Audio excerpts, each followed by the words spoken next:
30th, 2024 meeting of the Smith County Financial Management Committee meeting to order.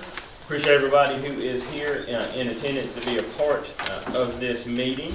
As we get started this morning, I am going to ask committee member Cordell Smith if he would to lead us in prayer. Father, we come to you tonight thanking you for all the blessings you've given each and every one of us here. Father, we ask you to give each and every one of us the strength and the knowledge to act in a way that will be representative of you. Dear Jesus, we ask you that all the people that don't know you would come to know you before it's too late. And Jesus, we thank you for dying on the cross and paying a debt that you didn't owe. Dear Jesus, I ask you to pray this prayer to the Father God in heaven. In thy holy name, Lord, in Jesus Christ, I pray. Amen. Next item on the agenda is roll call. Ms. Denton, will you please call the roll? Barry Smith. Here. Jeff Mason. Here. Nikki Barrett. Here. Scotty Lewis. Justin Malden. Here. Cordell Smith. Here. Erica Eaton. Here. We do have a quorum. We'll proceed to item number 4 on the agenda, that is public comment. Do we have anyone signed in for public comment? Is there anyone here who did not sign in for public comment that wishes to speak now? All right, we will roll to agenda item number 5, that is the Director of Finance report / update. So there's not too much new to report since the last time that we were together. Everything is still going along as planned. I did update Chairman Malden about the implementation date. The software vendor, I don't think we went over that last meeting. The software vendor was booked on the 21st, so that would push it to the 24th of October. That would be the only change update that I have for now. Any questions for the Director? All right, we will go on to item number 6, which is the approval of the Smith County Financial Management System policies and procedures. There have been different communications with those and with revisions. You should have received some communication via email. In front of you is the most recent revision, and the way that that is laid out is that has in red any changes that were submitted by anyone that were incorporated into the policies and procedures. What I want to suggest that we do as we go through this is I would ask that we go through this section by section. That way we can go one section at a time, we can discuss this, figure out whatever we need to work out and adjust. There's a few things that I noticed, some little things that I think we need to look at adjusting for grammar and also clarity in a few areas. But if y'all are in agreement with that, I would like to go section by section. Any thoughts on that? So these policies and procedures are required to be passed by the committee. We have been advertising that these would be made available by August 1st. And per the 81 Act, we do have statutory guidelines on making the notice that the policies and procedures will be available. We've been posting it in the Courier for the past month, just about. I think this will, 5 times in total is what it's going to have been in the paper. We're really only required to do it once. We want to make sure that everybody is aware of this. Once we finalize these, they will be made available to anyone who requests. They'll be available for public inspection. They will be posted on the county website as well. That way anybody who may be affected by this will have ready access to it. It will be distributed to the various departments as well for those who will be impacted with it. So I will go ahead and get started with this. Before we even get to section 1, I know we may have, depending upon if we do any revisions, we may have to change the table of contents, but does anybody see anything on the title page and the table of contents that they would like to address?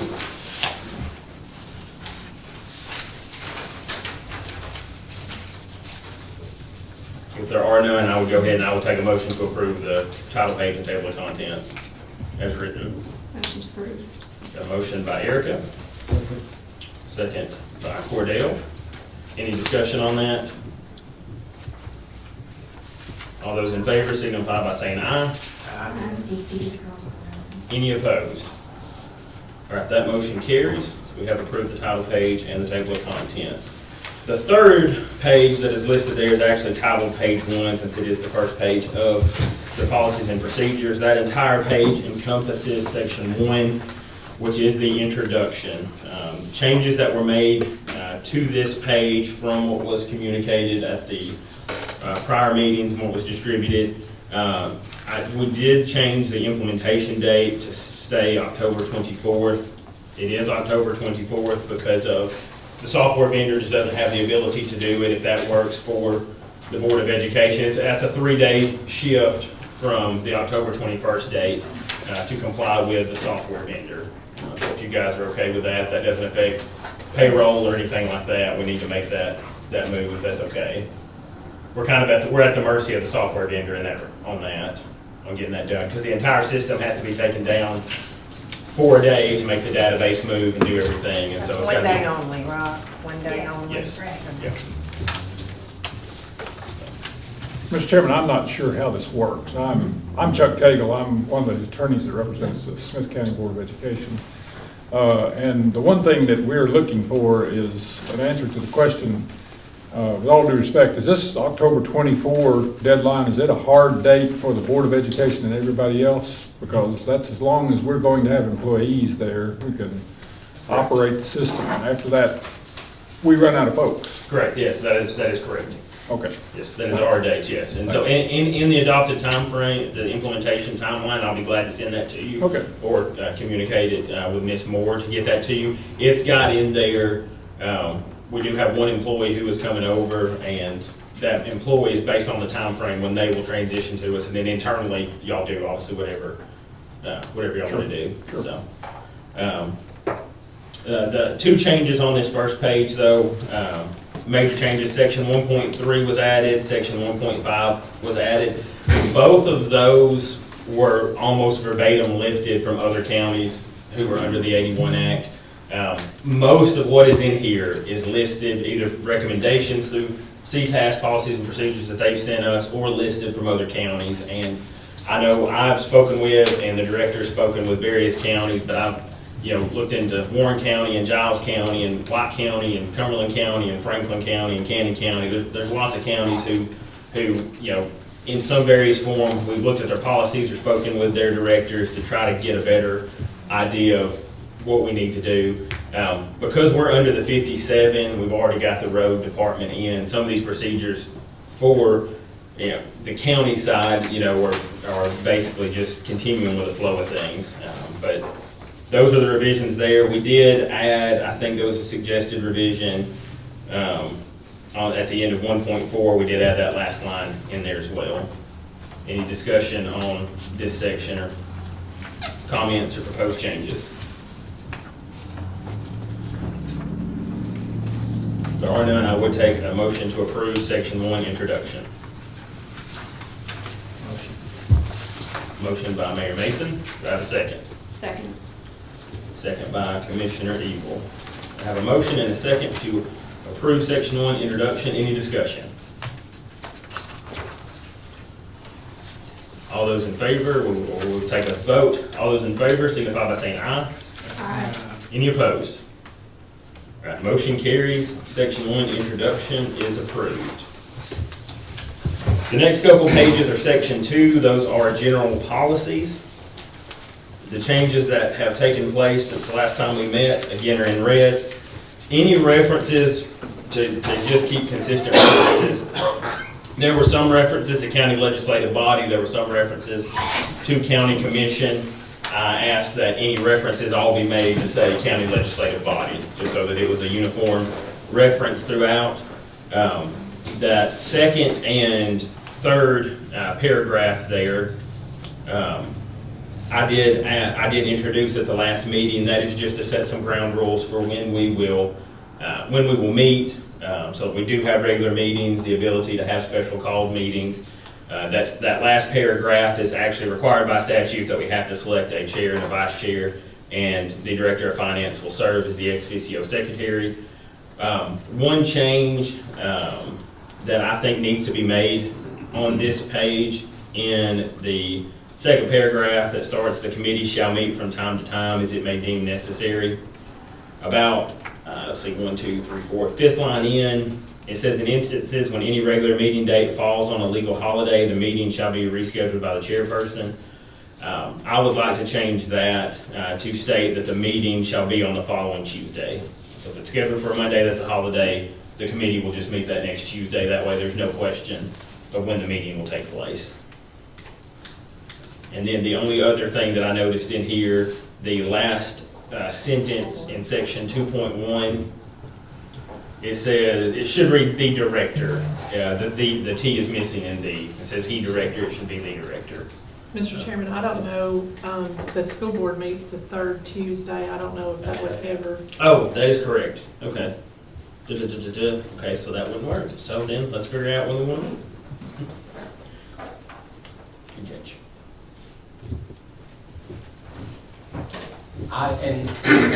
I'll just go ahead and say I suggested this change just because this is something that the county commission does. If it falls on a Monday holiday, so that we standardize a regular meeting and we know when a regular meeting will be. I don't want to leave it up to the chairman to reschedule something. So I don't really necessarily care what that backup is. I just think there needs to be something so that there's no confusion as to when a meeting, a regular schedule. I mean, the following Thursday would be fine. or even the What about following the fourth? Monday. Well, the county commission is going to move to fourth Monday meetings. Oh, So we could, Second Monday? I was gonna say, then we can move to second Monday then. that'd be fine. That,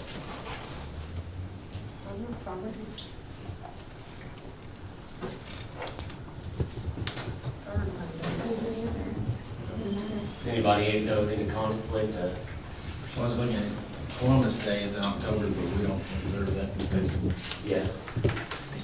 they are Mexican. Does the board observe that? are y'all usually out on this one? Yes.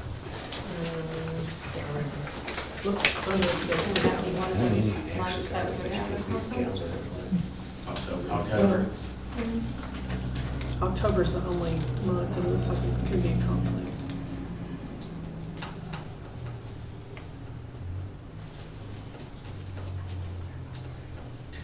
That may fall, and would that fall in your fall break? We usually have to make the board meeting if it falls to, Third Tuesday, but it's fall break the 14th, October the 14th. we just moved the board meeting. So the board meeting's backed up to the 8th then. The third Monday in October, this go around is the 21st, but that, I don't know future years how that would. Well, if you look back to the third, second then you Monday. catch one in January, you catch a holiday in January. Yeah. So do you, I mean, I get the intent, but then do you even want to pin yourself in that Well- specifically? And not give yourself the ability to schedule around things?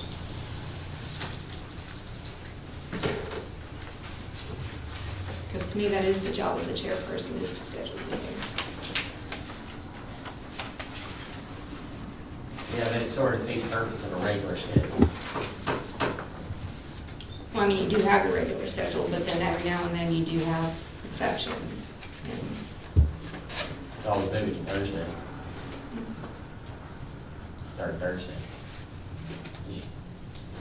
Except for, you know, Thanksgiving's the only Thursday holiday. The third Your Thursday Thursday falls would be under November. October. Yeah, we won't be meeting in November, December, so. And even that, I know we're talking, those Mondays, is October, January, April, and July. Those work as the quarterly. Because I know we should, It sounds like October is a problem. I don't, this sounds bad, but for you guys, it sounds like it's a problem because of fall break and bouncing around that. So is October something that needs to be adjusted anyway? Because like, you know, between fall break that will move around and then your board meeting and Yeah. commission meeting, and there's a you, lot to adjust around. yeah, and you don't want to say first Monday, because then you can potentially run into New Year's and a conflict with July 4th both, you know, so.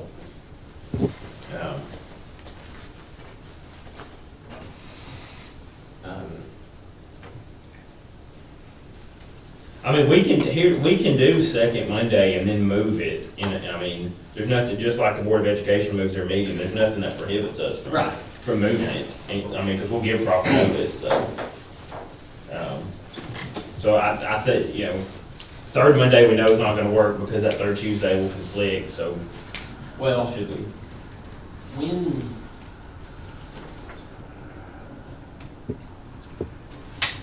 realistically, what Monday holidays would affect in those 4 months? Are we talking about something that's not even an issue? If it's the third Martin- Monday in January will be Martin Martin Luther Luther King King. Jr. Day. Basically, all your holidays are on Mondays, I think. That's why I wonder Pretty why, standardly, what if so we change the the actual Thursday? day. Yeah, Thursday. Why don't we just change the date, or the day of the week? Yeah, John, that's. Your Thursday, that's That way fine. you're not dodging holidays constantly. Do the third Thursday then? I do not want to make it the following Friday. I don't want to be on Friday nights, that's a holiday. The fall break usually falls the third week of October, doesn't it? What about the second? If we move to the second Thursday of the month? Yeah, Carthage meets the first Thursday, the city council, but that's the only other governing bodies I know of that meets on Thursdays. So I don't think we have a conflict with anybody else. So second Thursday. Yeah. All right, let's do this one by one so we make sure we get all these. I do have one other thing I want to. I will take a motion to amend, to say that. I don't think you need to, you're gonna have so many changes, let's just do the whole section. And The other change that I had is actually in the very top, that first one, just to make sure that we're clear here. The 1, 2, 3, 4, fifth line, talking about the county legislative, the members, including one Board of Education member. It currently says that's agreed upon by the county legislative body and the Board of Education. I would like to change that verbiage to say including one board member as selected by the Board of Education and confirmed by the county legislative body, because they have the ability to pick whoever they want to. Statutorily, the commission has to appoint all the members of the committee, but per our settlement agreement, they get to select. I just want to make sure it's clear that that's the intent of that section, is for the Board of Education to be able to select whomever they choose from their body.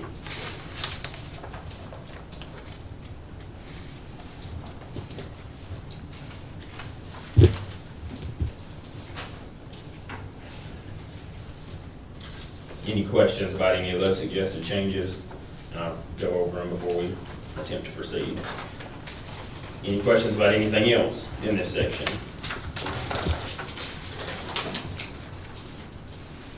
In section 2, Yes, ma'am. we had made a note, and if I overlooked the answer, please point it out.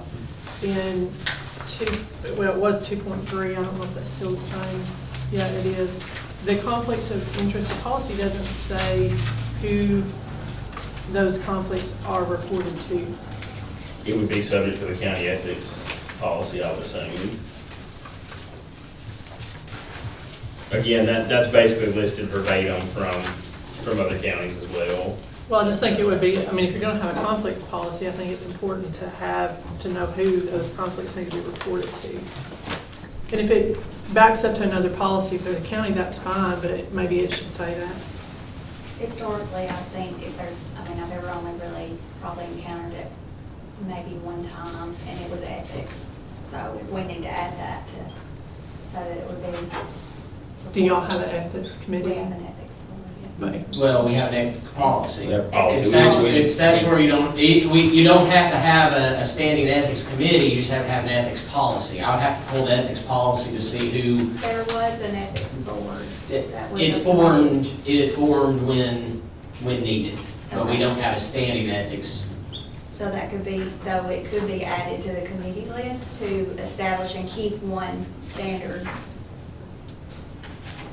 We could, I need to pull the, I mean, I think if we're gonna add that language to say that that's where it would be reported to, it would be important to establish and maintain one at all times. That way, nobody has to go to somebody to get one established and. Right. there's you not a know. delay. Right, Right. exactly. We can add that to our committee, so. comment? Yeah, we can address it through, we can add it to the committee, to the commission, we can address it that way. I mean, I would assume reporting the breach is gonna probably be reported to the chairman of that committee, is who it will need to be reported to. So I mean, we can add that language that, you know, any, y'all give me how y'all about that worded. I don't know how you want that properly worded. You just want to a line at the end of that policy that says any breach of ethical conduct shall be Reported to the chairman of the ethics committee. reported to the chairman of the ethics committee, Yeah, that'd be good. and just leave it at that. Yeah.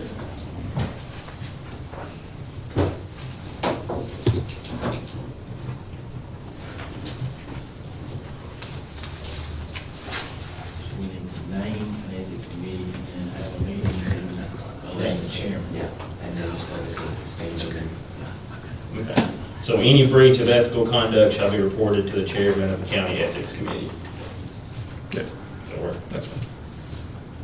Okay. Anything? Mr. Chairman, on 2.4 grievance, there's been some change, but as to the suggestions that we had, that time for grievances to be addressed, with the meeting schedule the way that it is, it may be that there need to be something where that it could be heard quicker. We had suggested 5 business days. That was just a starting point for us. But how would we address that with the meetings kind of spread out? Because that could be a potential problem where we need something that needs a more timely resolution. Yeah, so that's, I will say that I'm the one that suggested the wording that's in there. I was trying to find a happy medium too, okay, if there's a grievance, that's why it goes to the chairman, see it, we're adults, and see if we can get it resolved. What I don't want to do is every single time, if there's a small agreement that can be resolved in 5 minutes, well, we have to have a meeting for it. Sure. You know, we gotta have a meeting, and so that's why I was trying to do it in the manner that I was, that if a resolution can't be done within the 3 business days, then all members of the committees will be notified, and it will be placed as the first agenda item. I was trying to leave some discretion there, allow the chairperson to call a meeting if they think it's necessary, or if the committee, they have the ability to call a special called meeting, they can say, hey, Chairman, we really need to address this. I was trying to leave some discretion in there, that way, you know, if it's something that needs to be addressed, it can be addressed, but if it's something that is not of immediate concern or something that we can work out in another manner. But what the policy doesn't say is that members of the committee can call a meeting, or that at the chairman's discretion that there could be, unless. It's in section 2.1 in that middle paragraph. Did I miss it? Okay. Yeah, for special call. Okay, I see that. Yep. Sorry about that. No, that's fine. So that's kind of, I was trying to find, can we, you know, is there the ability to work through it without having to, because do we call a meeting and then in 2 days it gets resolved, you know, those kind of things too. If there's a way to work through it before every time we have to call.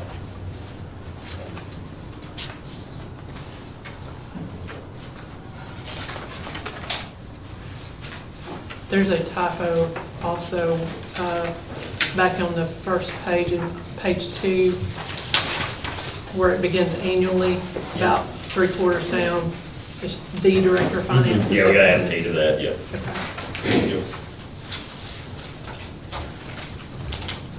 Does that grievance work for y'all? I mean, I know, Well, I think it does, given the fact that any public body can call an emergency meeting, you just have to give proper notice of it, so that's something that can be done. And we would certainly hope that this happens very little, actually. But school is school, and school's different from county government, and stuff happens at school. I've got 35 years of trying to bail superintendents out of jail for a living, and you know, it really is a problem sometimes, and we would hope that this would happen not so often, but if it does, you know, most of the time there's usually some sort of expeditious remedy that's needed there. And if we can't resolve it through you, then we're looking for, we need to find a good, quick way to do that. And I agree, because if there is if there is a grievance that it would need to be brought to the body, it's gonna need to be possibly a change to some policy and procedure that we have in place, and then, you know, like you said, when it's school and you've got children involved and teachers involved, you gotta do what you gotta do. So, you know, I agree that it does need to be handled quickly and nothing neglected. Is that, for you guys, is that clear enough, that grievance policy, the paragraph as far as clear as it can be? That's what I was gonna say, it's about as clear as it can be. I mean, it's, unless you just, you're going to make it worse by making it better, I think. Yeah. So that's the. We border on too much words and not enough words. Yeah, and, you know, too many words means complete lack of discretion to solve this in an informal way, with, you know, an expeditious way, so.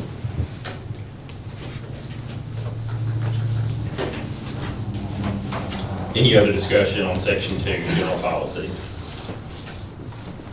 I'm gonna go back through these, my suggested revisions, and if somebody wants to make a motion to do those. In first paragraph, line 5 would be to strike as agreed upon by the county legislative body and the Board of Education, and replace it with as selected by the Board of Education and confirmed by the county legislative body. Second paragraph, number 5, second paragraph, we will change quarterly meeting shall occur on the third, do we say third Thursday? Second Thursday. Second Thursday. Second Thursday of those months. And the rescheduling of the meeting, do we want to do it the following Monday? Because I don't think anybody wants to meet on a Friday, or do we want to leave it at the discretion of the chairperson? Be better. I don't know what holiday. Any holiday that'll be the second fall Thursday. on the So second I think Thursday. it's probably gonna be a moot point. Yeah, Oh, okay. So then so change that language in the first paragraph, change it to the second Thursday of October, January, April, and July. Add the T on the second line there of the third paragraph in 2.1, so it reads the Director of Finance instead of he. Also, I did note there is that last paragraph in section 2.3, conflict of interest, there does need to be a closed quotation there for the quote for the TCA statute. And we will add, any breach of ethical conduct shall be reported to the chairman of the county ethics committee. Make a motion to accept those changes and adopt the policy. Got a motion to accept those changes and adopt section 2 general policies. Do I have a second?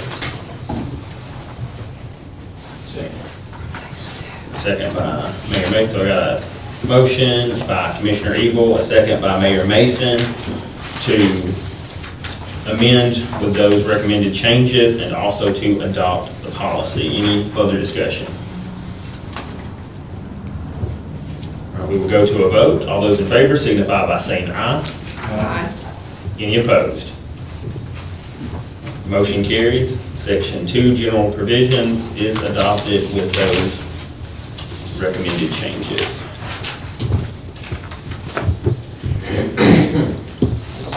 Next up is section 3. That is the budget.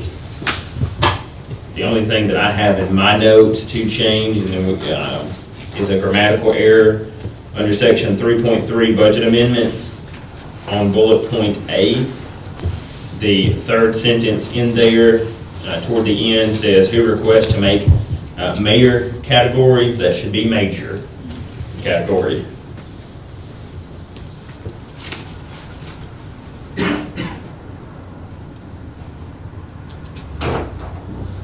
And then I will open it up for any further discussion.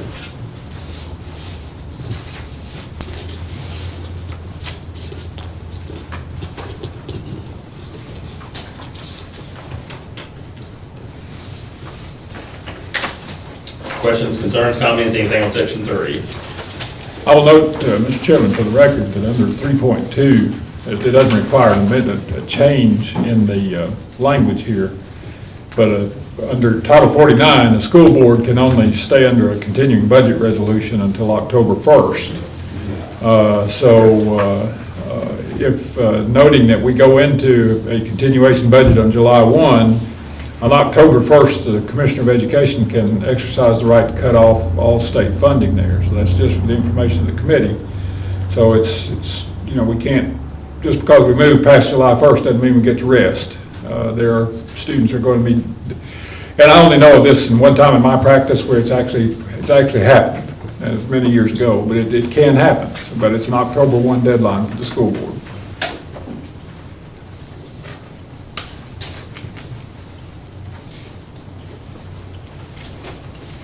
Yeah, I was gonna say, the county can only operate for 2 months without getting an extension from the comptroller can approve the 3rd month for the county.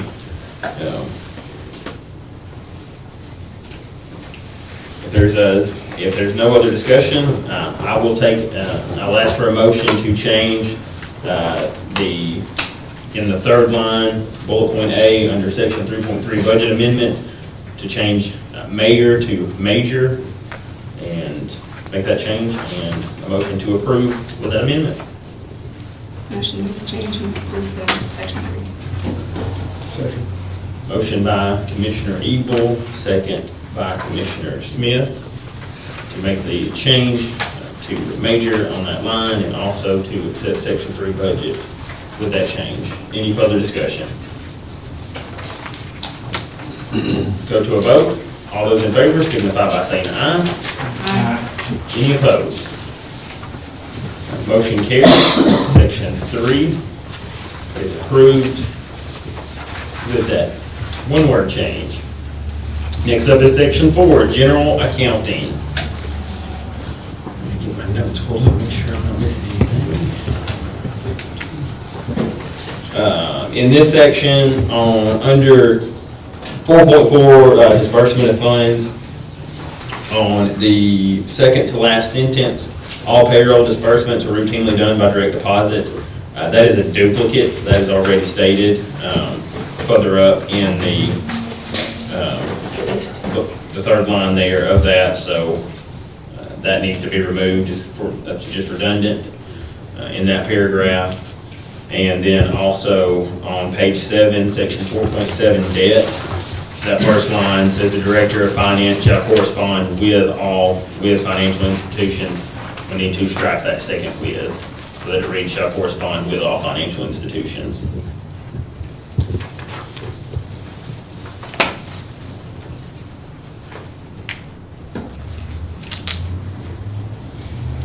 Those are the 2 grammatical things that I saw in there. I will open it up for any further discussion or comment. Mr. Chairman, is there some consideration by the Finance Committee to allowing departments to manage some of their grant funds? I'll turn that over to the director to let her explain grant management. Well, could you elaborate on that as to how you mean? And I know everybody has experience with federal funding, but we get a lot of complicated grant funds through special education.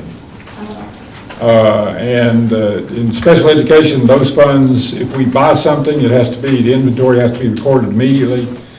Most folks are familiar in in county government generally with an audit that's performed by the Comptroller's Office. The Department of Education is going to undergo a federal programs audit, a vocational audit, a school food service audit, and everything else. And sometimes when those federal grants come down, there's purchasing that needs to be done in a particular way. Funds need to be encumbered by a certain date. And sometimes it's better for experienced personnel to make those changes and to manage those funds. And for that reason, I think it may be advisable at some point to think about the Department of Education holding on to some of those grant funds and managing those funds. So, my understanding of the agreement that's in place between the Board of Education and the County Commissioners is that that was something that the schools wanted, was for the Finance Department to manage the grant funds.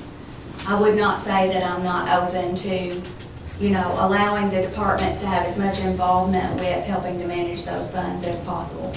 You know, I think it's important for the departments to be involved.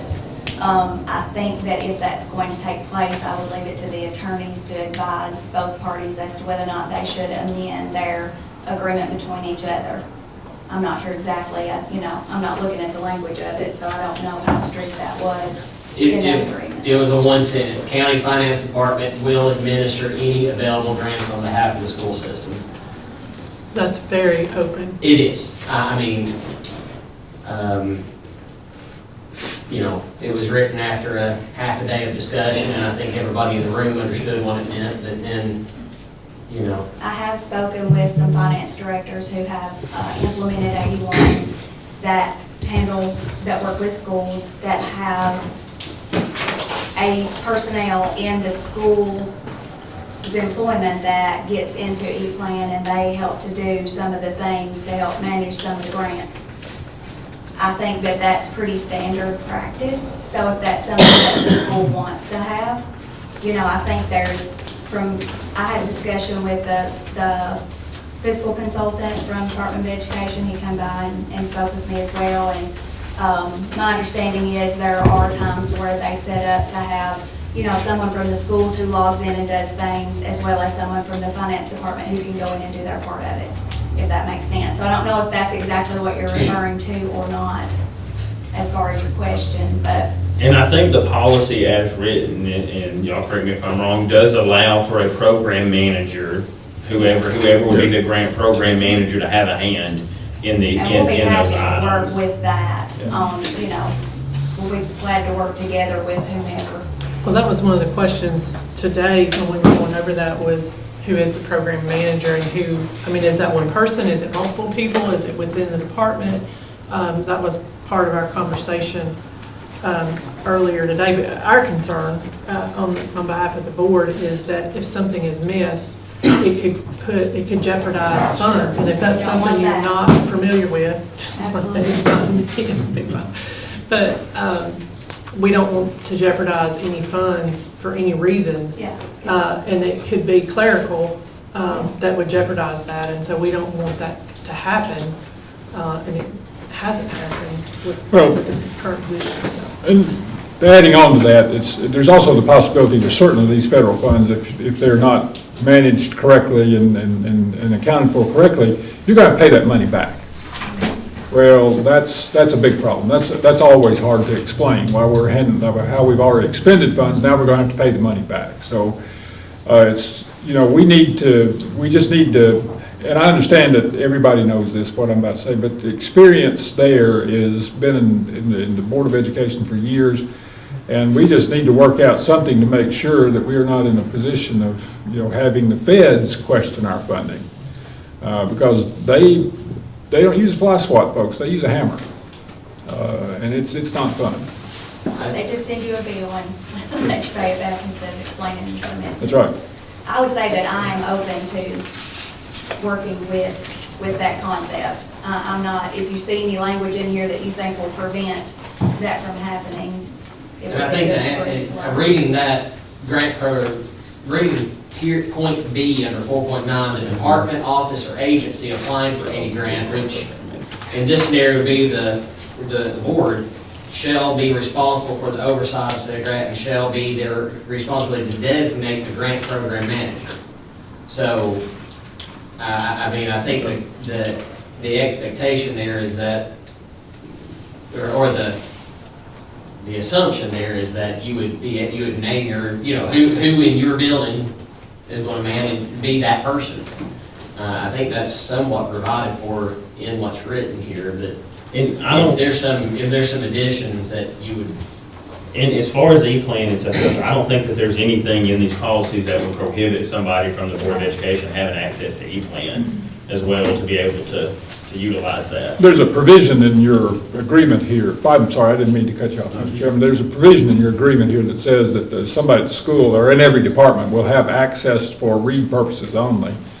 You know, if that can even, again, this is a discussion maybe among attorneys or chairman or whoever, we can work out something, if somebody sees an immediate mistake that's been made, that person also has the authorization to go ahead and just correct it. Otherwise, we're switching around a lot of paper, trying to justify an error that's been made.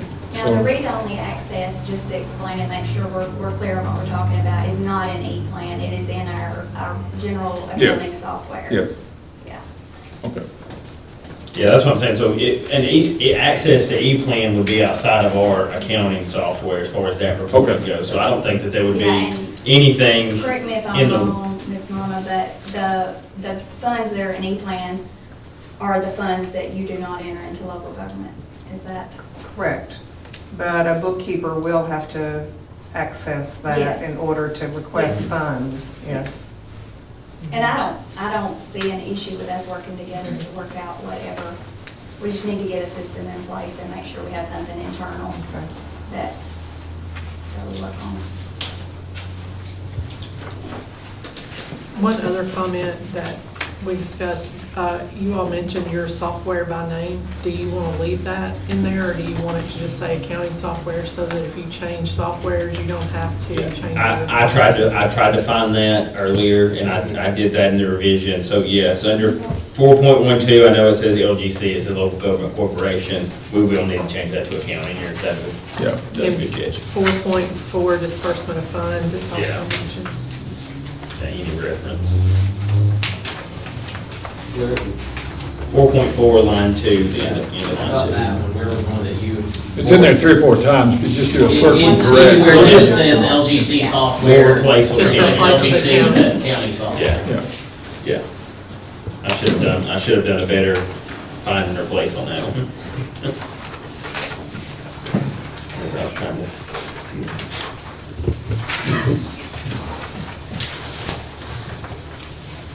Oh, in the inventory, that's also where that other, did you catch that? But I mean, do we understand that you all are gonna handle the inventory for the schools? Is that how that's gonna work?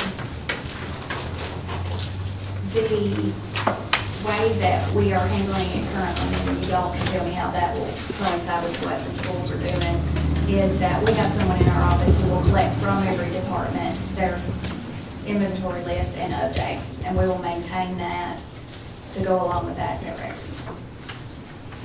And then I don't think there's a way around as far as surplus for us to change that. I think that's statutorily required of the Director of Finance to help handle surplus. However, I don't know what that, if you guys have anything to know for that. So the finance director, or finance department, excuse me, then would We're gonna have to ask them. just get that number, the counts from the school system, and then it would just be really administrative for you at that point. Is that Yeah, right? it's just documentation purposes more than anything. It's not physically handling. Yeah, that's what I was anything. asking. Yes. Yeah, that's So what- you wouldn't physically turn something in if it's not needed. It would be more of a, if it's required to be approved in some way, making sure that documentation's been gathered, whether it be by the board, gathering those minutes where things are surplus, or by the county legislative body. Well, I mean, there's books, desks. Yes, there's going to be tons with the schools that probably more inventory. They are of smaller pieces than any other department, I'm sure. Oh, yeah, for sure. The other question was in 4.10, in the middle of the paragraph, it says it is the policy of Smith County to maintain a general fund balance of 30% of the current year's appropriation to support cash flow needs until taxes can be collected. It's only for the general fund. That's only for the general fund, yeah, It's that was, not that was, we general changed that purpose. verbiage to what y'all wanted it to be. Okay. Okay. Yeah, that verbiage was straight out of what y'all sent over to us. To, 30% though? That was passed by resolution. yeah, that's several years binding by the back. county legislative body. yeah. Okay. Now, if the county legislative body ever decides to change that resolution, we'd have to go back. Change your mind. and take this, but our local legislative body passed a resolution, 5, 6 years ago now, that required us to maintain 30% fund balance, or 30% of operating fund balance. So if the legislative body ever changes that, then we'll have to update the policies.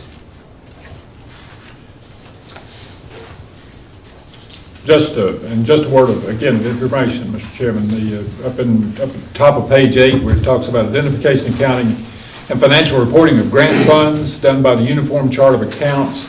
You may want to consider amending that to the Uniform Chart of Accounts or the Uniform Chart of School Accounts, because those are different for departments. For instance, we get a special ed grant, that's going to have to be charted on a special ed, according to the Chart of Accounts that applies to departments of education. Uniform chart of school accounts? Yes. That's produced by the department with the approval of the comptroller. So. I would suggest that we make that change. Anything else?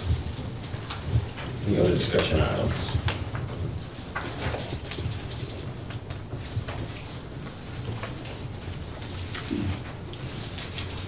All right, so I will go back through and suggest the revisions that I would suggest. Remove anywhere where it says LGC software and replace that with accounting software. Section 4.4, disbursement of funds, beginning at the end of the third to last sentence, where it says all payroll disbursements are routinely done by direct deposit. I would suggest that that be removed because that is a duplication. On page 7, section 4.7, first sentence, suggests that the second with be removed as it is unnecessary.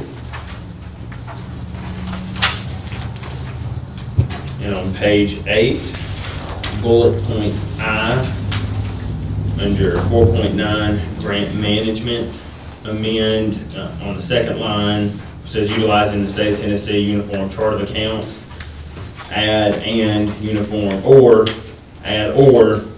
chart of school accounts.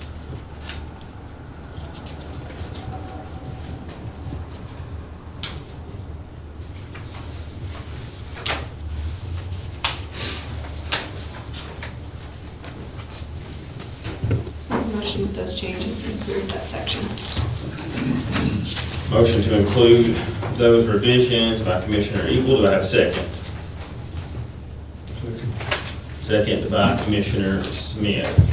So we have a motion to make those changes. One line on page 6 to be removed, with to be removed on page 7, and to add uniform chart of school accounts after uniform chart of accounts in bullet point I on page 8. And approve. So we got a motion to do those amendments and to approve section 4. Any other discussion? All those in favor signify by saying aye. Aye. Any opposed? All right, motion carries. Section 4 is approved. Next, we will go to section 5, that is purchasing.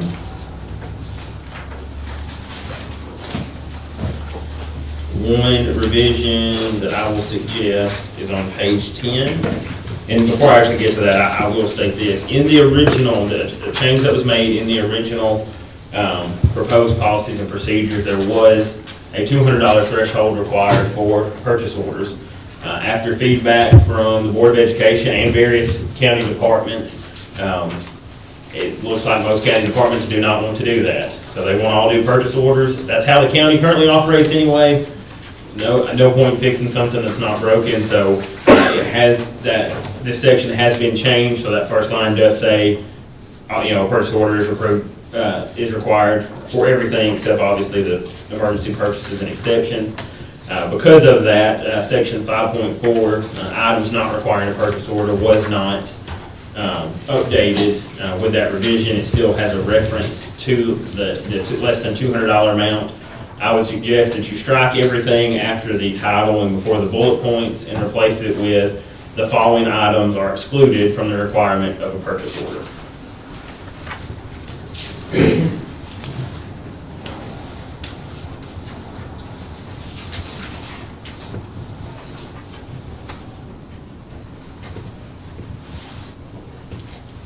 Any discussion on section 5? Just as a point of clarity, in 5.3 at the very end, where it says emerging purchase of the Board of Education require the approval of the executive committee. I add of the executive committee of the Board of Education, just for clarity as to what executive committee we're talking about there. I don't want there to be any insinuation that anyone other than them have to approve their purchases.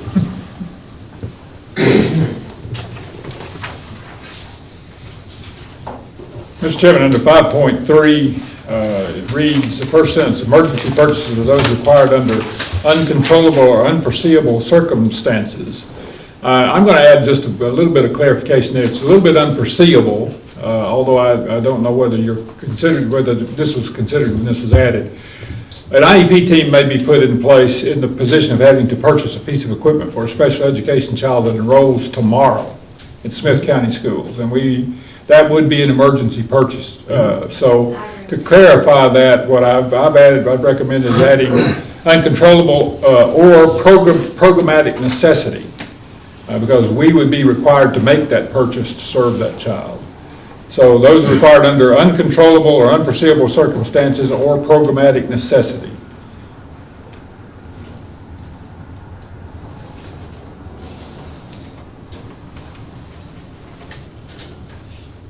I will suggest that we add under uncontrollable, you want uncontrollable or unforeseen circumstances, or you want all of that language in there? Yeah, that's fine. I just added or programmatic necessity after unforeseeable circumstances. Does that, or programmatic necessity make sense though with what follows, threat to health, welfare, or safety, people or property, or should that be bumped to the end of that sentence? It could be, that's fine. It could be bumped. That'd be good.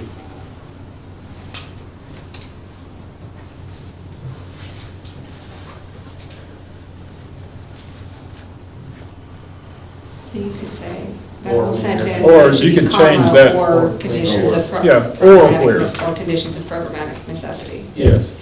Yeah, that's good. Kind of, yeah, thank you.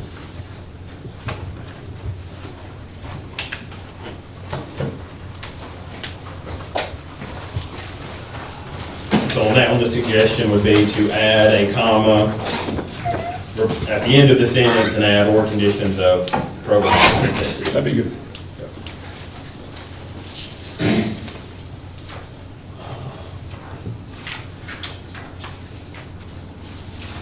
A couple other things that were added to from the original, the blanket requisition, there was not a section about blanket requisitions, and I felt that we needed to have a policy in there so that it was clear. The Board of Education, every county department operates with blanket requisitions, so I want to make sure that everybody knows and understands that those will continue. I also asked that a section on a purchasing calendar be added as well, because I know that there are things that the Board of Education bids out annually. There are things that other departments within the county bid out on an annual basis or a regular basis, and that way we can have a calendar to assist the Director of Finance and the Finance Department in facilitating those and making sure that everybody is able to develop a plan in advance of when things are done on a regular basis.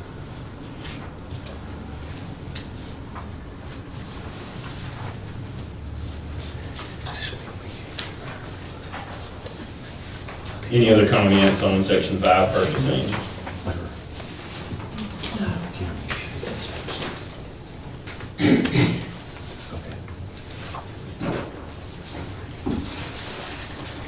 Right, there's nothing in, we'll go back through the recommended changes. Section 5.3, emergency purchases. At the end of that first sentence, we will add a comma and insert or conditions of programmatic necessity. I hope I'm saying that right. On page 10, at the top there, that first full, the last sentence there of that paragraph, emergency purchases for the Board of Education require the approval of the Executive Committee of the Board of Education. To clarify that, in section 5.4, items not requiring a purchase order, strike that line after that section heading and before the bullet points, and replace it with the following items are excluded from the requirement of a purchase order. Make a motion to accept the changes and approve that section. Motion to accept those changes by Commissioner Evil and also approve the section. Do I have a second? Second. Second by Mayor Mason. Any other discussion on section 5? All right, we will move to a vote. All those in favor signify by saying aye. Aye. Any opposed? Motion carries. Section 5 is approved. Next up is section 6, that is competitive bidding.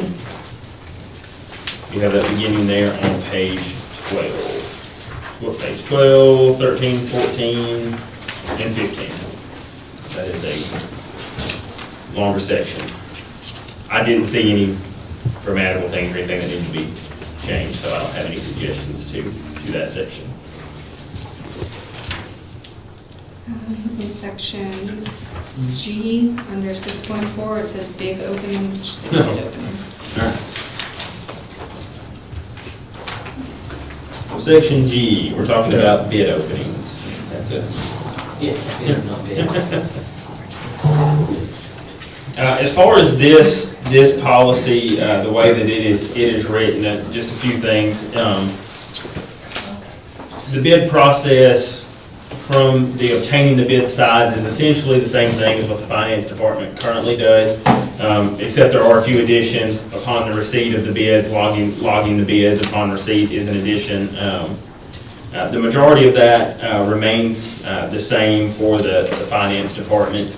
A lot of these things that you'll see statutory references are defined by the 81 Act statutes. There's a lot of responsibility that falls upon the Director of Finance statutorily, and so we made references to certain things because they are binding to the Director because of the statute.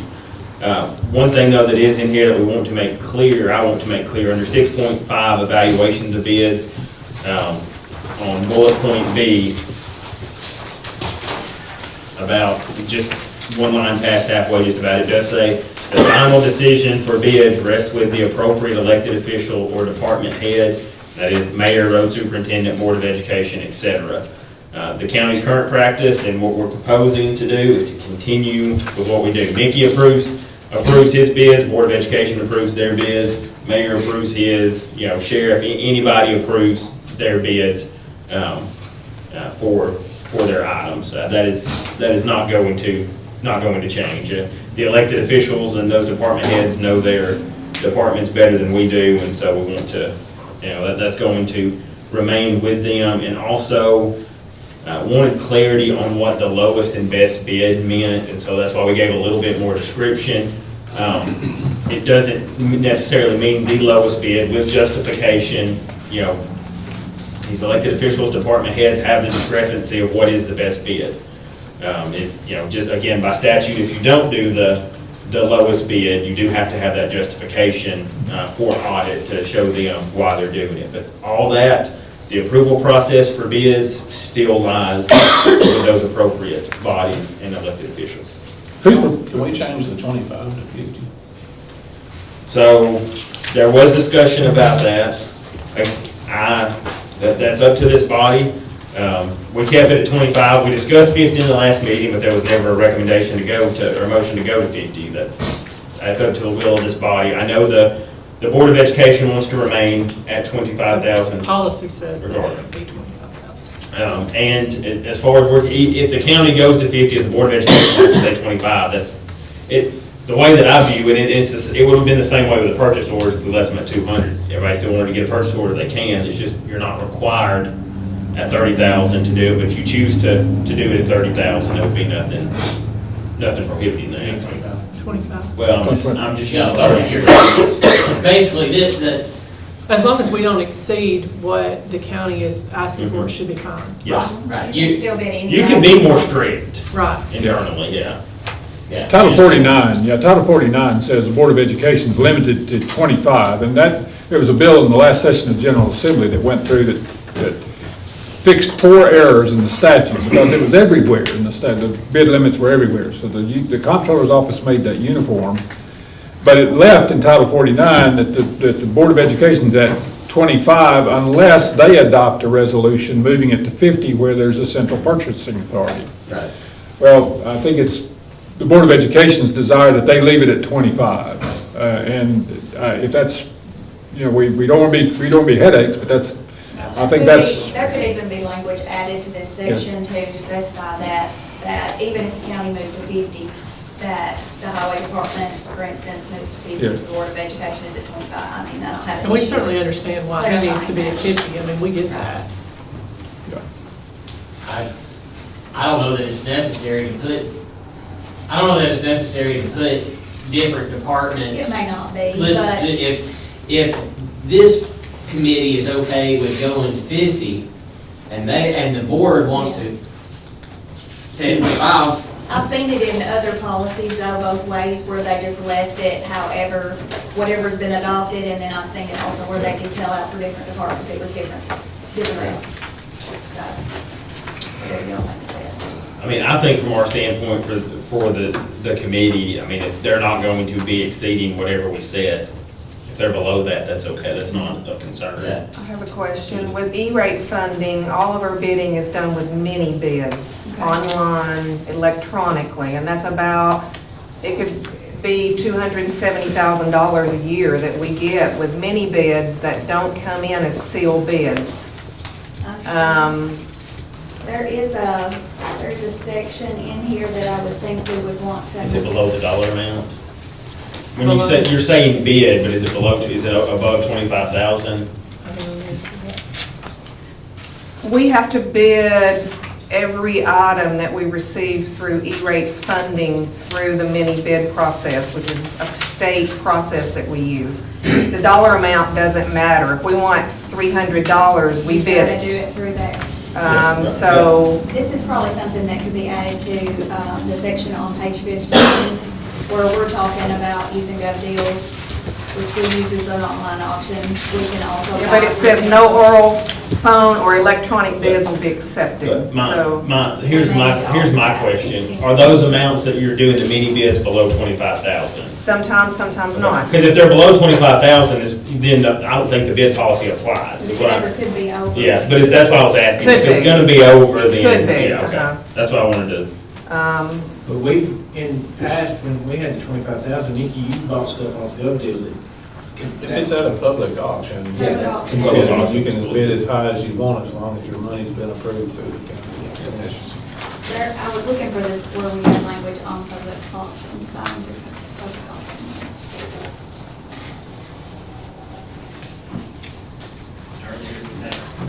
but that's not you're not talking about a public auction situation, though. No. But You're talking about a bid scenario. We have vendors that we have to send Yeah. the specifics, technology, whatever they're asking for, we send out across the state to every vendor on that state list. And then they electronically send back their bids to me or the I think we just need to add technology. language to allow for that. I just thought of that. You say a state list. So are these pre-approved vendors? No, they're on the terminology. There's a page that E-rate has that I go there, and there's a list, if you want routers, let's say, there's a list of vendors you have to send that bid to. If you want Okay. switches, there's a list of vendors you have to send that bid to. And then they either respond or don't. They don't have to respond, but you have to document that you sent that electronically, yes. those are vendors that are registered with the agency in Washington DC. Yes, thank you. With the FCC. And if you're going to bid E-rate funds, you must send your bids to those vendors. Yes. That's what it is. And then they respond back to you electronically. So What language do we need to add to let y'all do that then? That's becomes. would you like to see a specific section that's specific to E-rate? Because generally it is over 25,000. I'm sitting here thinking, our last one was over Well, you're talking 200, about- yeah, over $200,000, the total bid was, so, but I can't guarantee that it always is. And Do y'all have a- It comes to you electronically, Uh-huh. and so would there be ability for me to see that, or is that gonna be documentation that you all would need to be able to gather and get it to us to keep on file.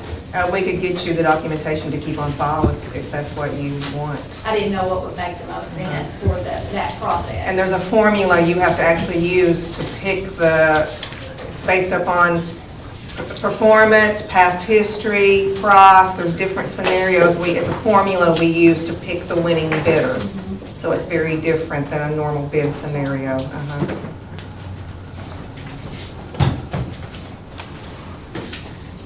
So- Is there a Board of Education policy that addresses that currently as written?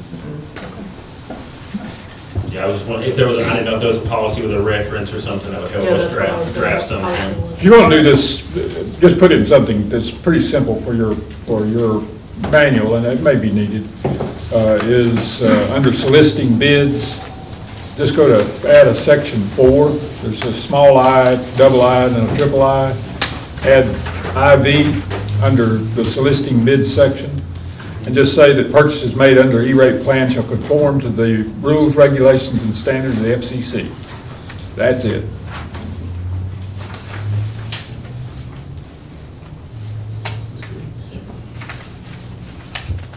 Say that one more time. Purchases or procurements made using E-rate funds shall conform to the standards set by the Federal Communications Commission, or the FCC. And that takes care of you for your manual purposes, I think. Thank you.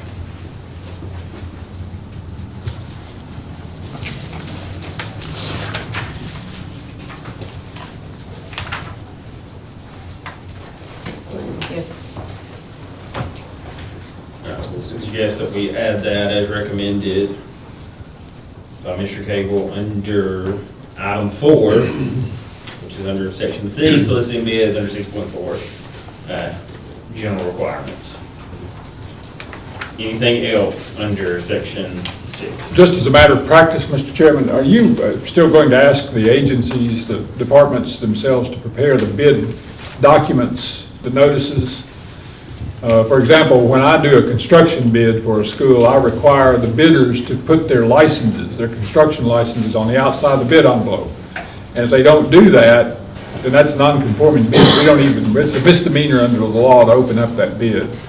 So is the finance office going to do all the bidding notices, or are you still going to require the departments to do that? Our practice is that the department that will be bidding the item will prepare what they want to see, that notice to say, what we will be looking for when it comes to us to actually go through the documentation is that it includes all the language about the right to reject any or all bids and those kinds of things. We would not make substance changes to what a department wants to bid out. Yeah. Another example of that was security cameras. We got into purchase of security cameras in the school system I represent, and you have to be a licensed vendor of security equipment in the state of Tennessee through the department. We had several folks who submitted bids for cameras who were not licensed, and we had to reject all those bids. So that's one of the things that I just do is in my practice, belt and suspenders side, is I just require them to put their license on the outside of the bid envelope. If it's not there, we don't open it. And I want to congratulate you for including the 6.7, the right to reject all bids. Thank you. Yes. Got to protect ourselves from. So Daisy, one point of clarification, if you said it, I missed it. As far as when the bids come to you, will you then send them out to the courier for We will publication? be glad to publish them and post them on our website. Okay. Of course, we won't have access to schools, well, if they want it published on our website, need to do that themselves. Yeah, sure. And of course, if they want to circulate it wider than what we're doing locally, then that's always welcome too. I think it was a question as to who was supposed to run, the actual notice. Yeah.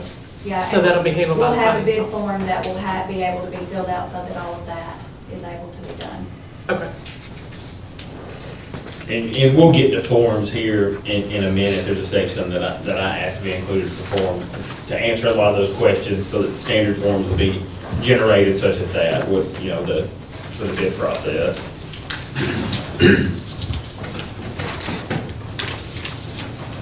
And I don't know if y'all have encountered this, just to let y'all know, as far as, I know bid documents, depending on what kind of project you have going on, they come in all shapes, forms, and sizes.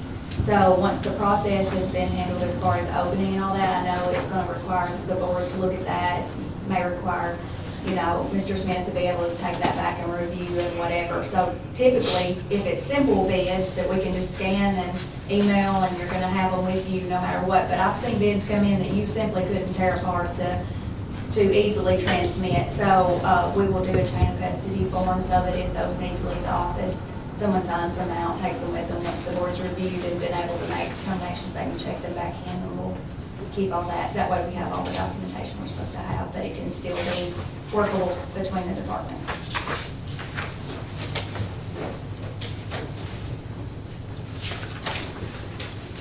Any other discussion on section 6?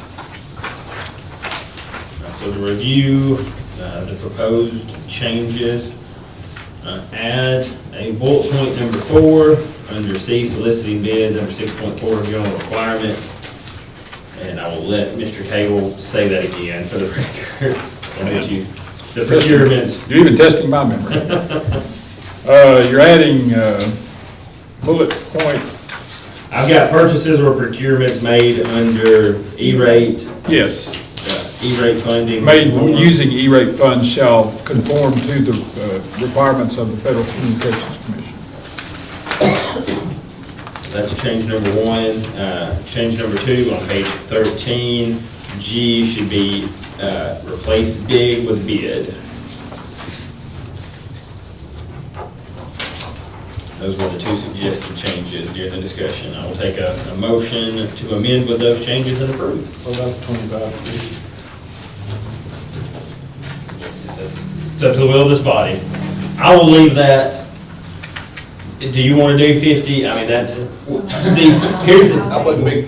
we have the ability to set it at 50, so, I don't know, You can, any other department that don't, they can stay at the. correct, anybody can stay, the Board of Education can stay at 25, any other department can stay at 25.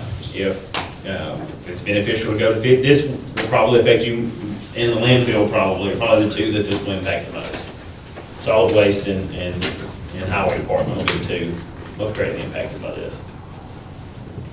You want it at 50? Yes, sir. Okay. I'll take a motion we'll do, I will do that first, we'll do that separate. Take a motion to amend section 6.1 to change the threshold from 25,000 to 50,000, so it would read, notwithstanding any law to the contrary, purchases of items exceeding 50,000 by any department shall be by competitive bid unless an emergency exists. And I don't mind explaining more, but I mean, if somebody wants to know why that, you know, that the highway department side is just better at the 50. You have to change that to 6.4 as well. Yep.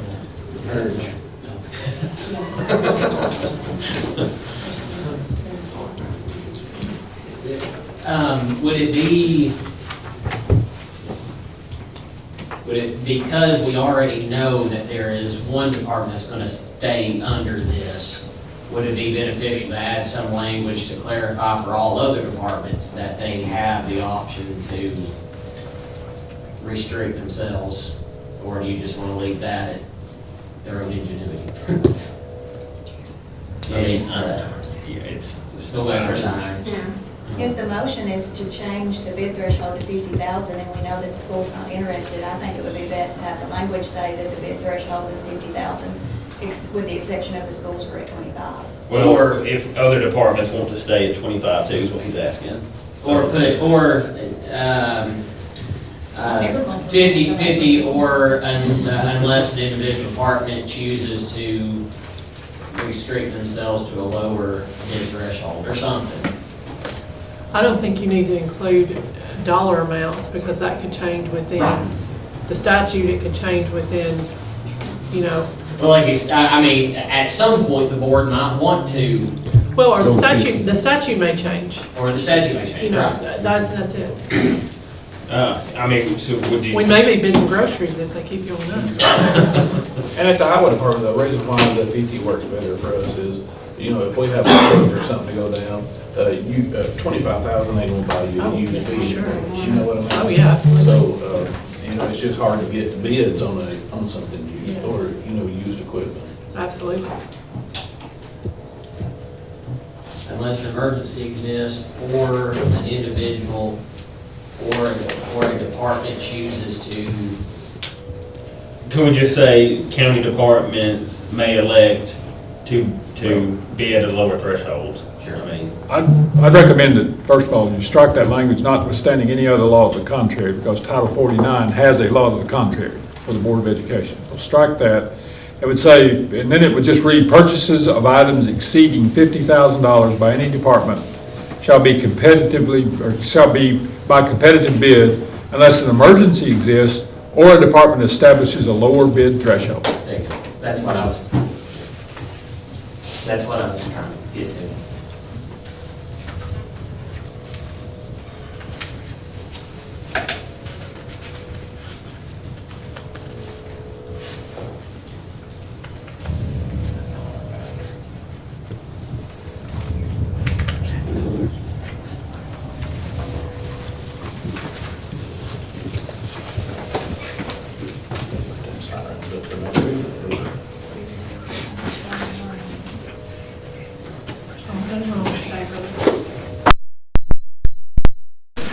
okay, so if we're gonna change that to 50,000, we'll also need to change under bullet point A, under general requirements, that'll also need to be 50. Yes.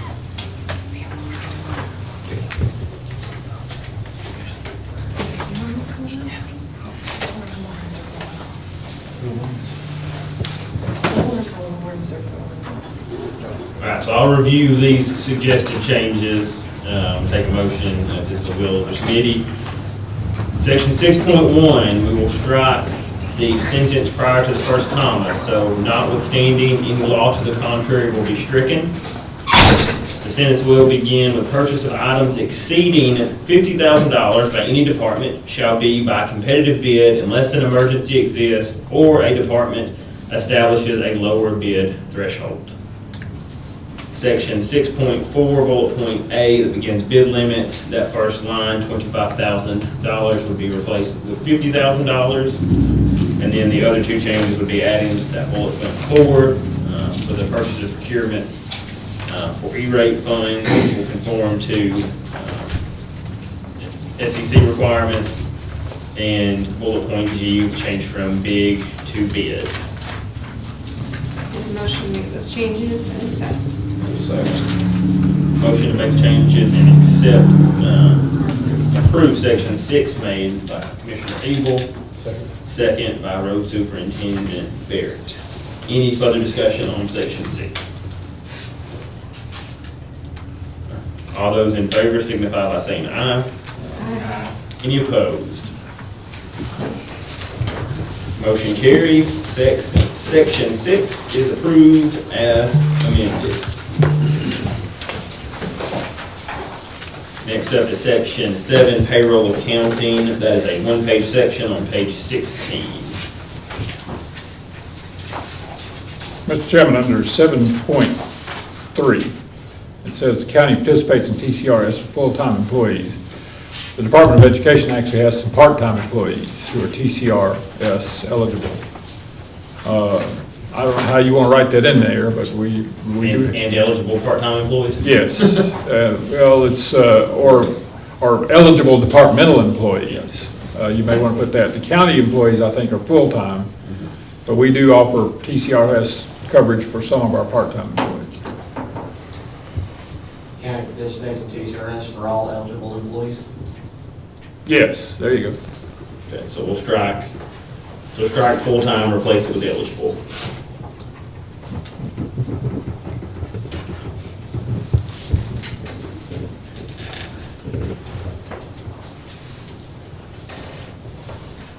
Any other discussions on section 7? One thing I did change, this was a request that I had, just for clarity on the top, that second line, where it says elected officials may enter into a letter of agreement. That was changed, I can't remember how it worded before. The change to elected was intentional because only elected officials can enter into letters of agreements with the county mayor. That doesn't apply to the Board of Education or were department heads, so that was changed to elected officials.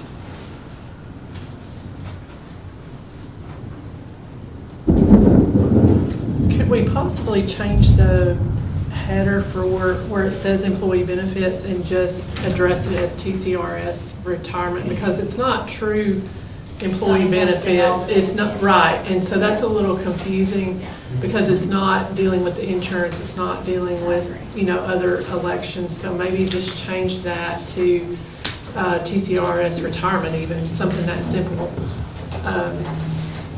So that doesn't lead to confusion about other benefits.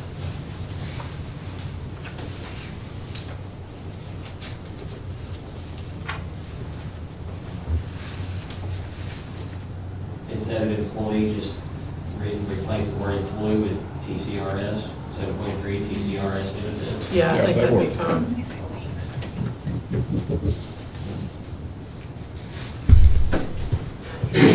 Any other items for discussion?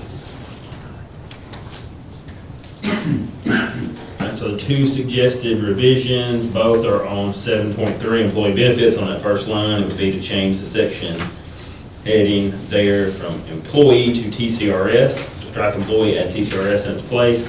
Then on that same line, strike full-time and replace it with eligible. Any other discussion on section 7? If not, I will take a motion to amend and approve with those revisions. Motion to amend and approve. Motion by Commissioner Evil, do I have a second? Second. Second by Commissioner Smith. Any other discussion? Move to a vote. All those in favor signify by saying aye. Aye. Any opposed?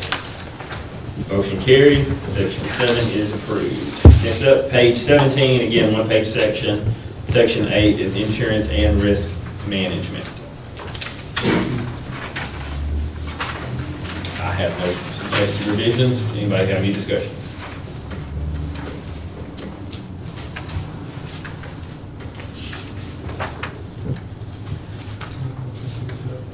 Okay. Motion to approve section 8 by Commissioner Smith. Second by Commissioner Evil. Any other discussion? Move to a vote. All those in favor signify by saying aye. Any opposed? Motion carries. Section 8 is adopted as written. Next up on page 18 is section 9, forms. This was a request that I had to add. While we don't have forms yet, I did want to make sure that forms would be made and would be made available to the departments as we go through this process. I'm sure that was a process that was already going to take place, but just for clarification, I did want it listed in the policy.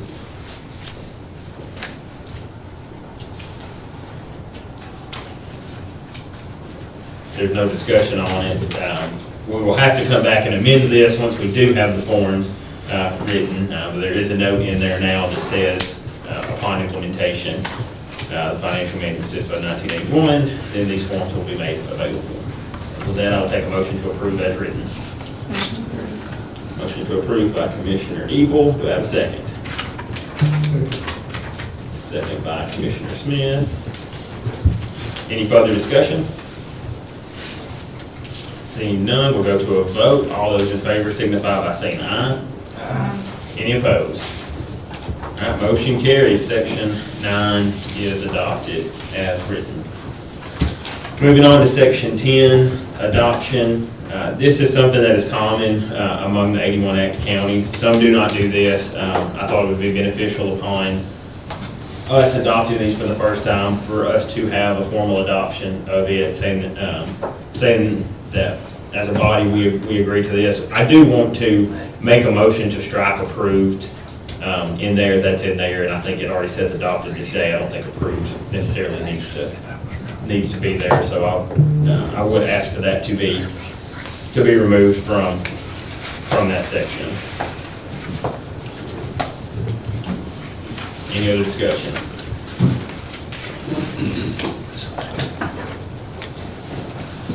If not, I would take a motion to strike approved from that and then to approve section 10 as adopted. Motion to strike the line that says approved and to approve section 10 by Commissioner Eagle. I need a second for that.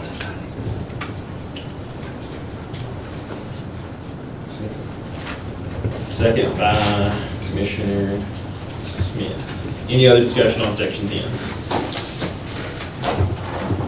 All right, we will move to a vote to adopt section 10, which is adoption. All those in favor signify by saying aye. Aye. Any opposed? All right, as a last step, I know we've approved the individual. I do want to, if we can, just get a motion to approve the policy and procedures as amended and approved by the committee. Motion to approve. Okay, motion to approve the full financial management policies and procedures by Commissioner Evil. Do I have a second? Second by Commissioner Smith. Any discussion?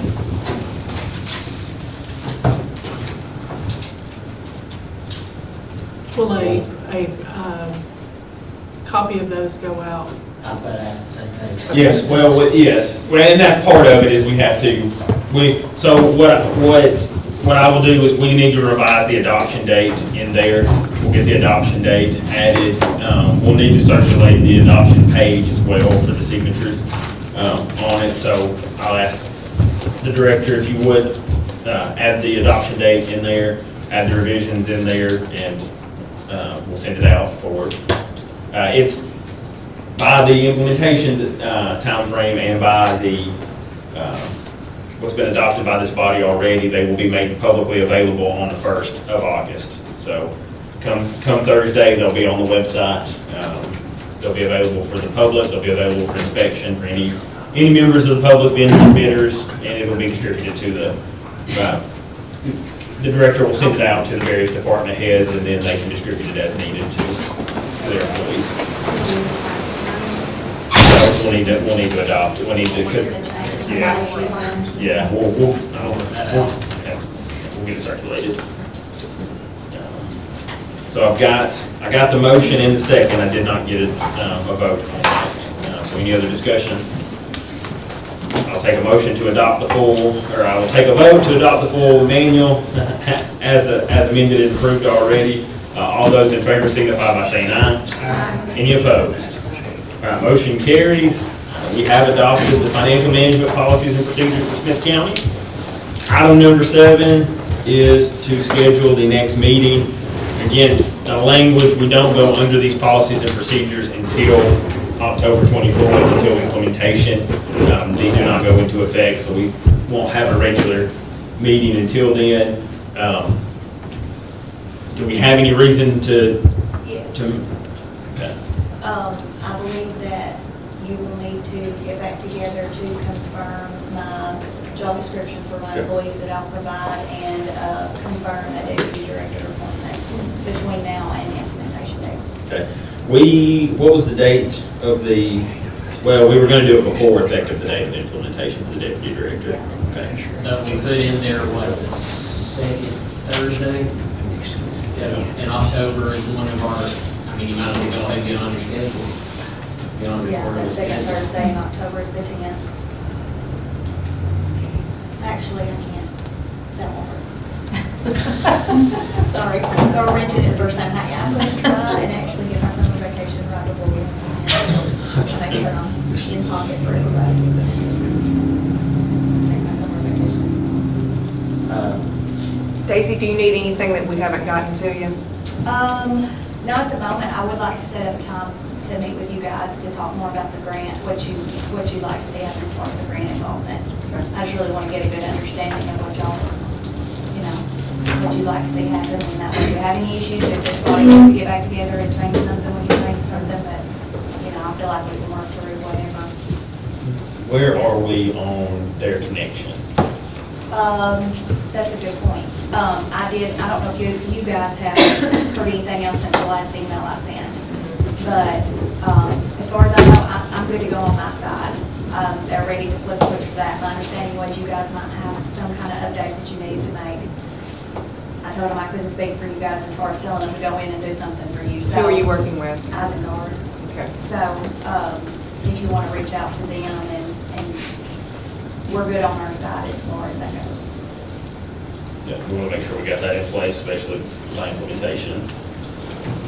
All right, so we'll go back to the meeting date. I would suggest, just in case we need to do something before implementation, I don't want to push off till October 17th, we can't do October 10th.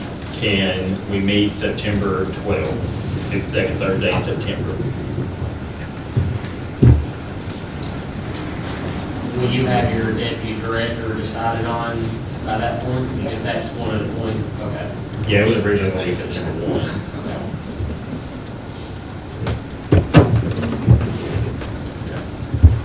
So September the 12th. September 12th. I'll take a motion to set the next meeting. I'll say 5:30, September 12th, here if available, which should be that far.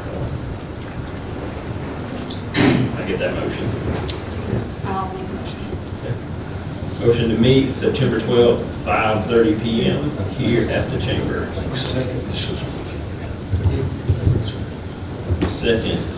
Second by Commissioner Smith. Any discussion on that? All those in favor signify by saying aye. Any opposed? All right, we will meet September 12th, 5:30 here at the chamber for our next meeting. If we'd like to have a meeting in between, assuming nothing comes up. Any other business that needs to come before the committee? I'll take a motion to adjourn. Motion and second, all those in favor? We're adjourned.